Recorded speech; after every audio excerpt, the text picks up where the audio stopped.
खान साहब। शुक्रिया जनाब स्पीकर।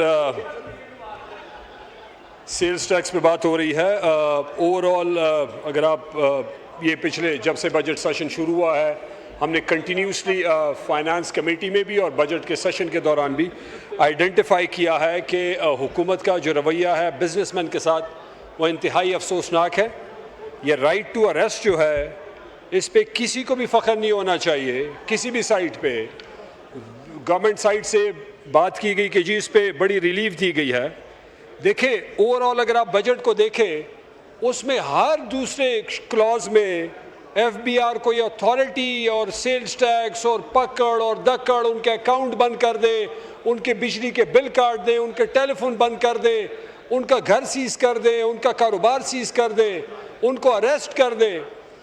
ये सारी इनकी एक पॉलिसीज़ हैं।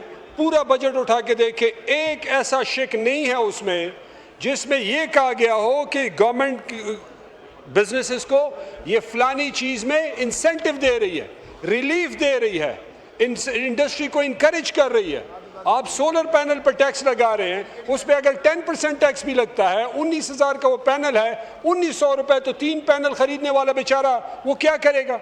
राइट टू अरेस्ट में आप अरेस्ट की अथॉरिटी दे रहे हैं कि जी बिजनेसमैन को अरेस्ट करेंगे। भाई क्यों? वो बेचारा टैक्स दे रहा है, 60% उस पर टैक्स लग रहा है।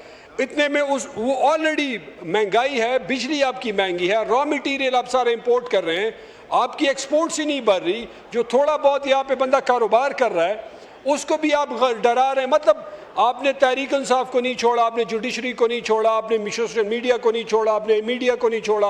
अभी एक बिजनेस कम्युनिटी रह गई है, उसके पीछे भी आपने डंडा उठा लिया। एफबीआर को आप पुलिस स्टेशन में डिक्लेयर कर रहे हैं। तो इससे तो इकॉनमी में बर्बादी आएगी, कोई रिलीफ नहीं मिलेगा। जनाब स्पीकर शुक्रिया जी। Thank you ji.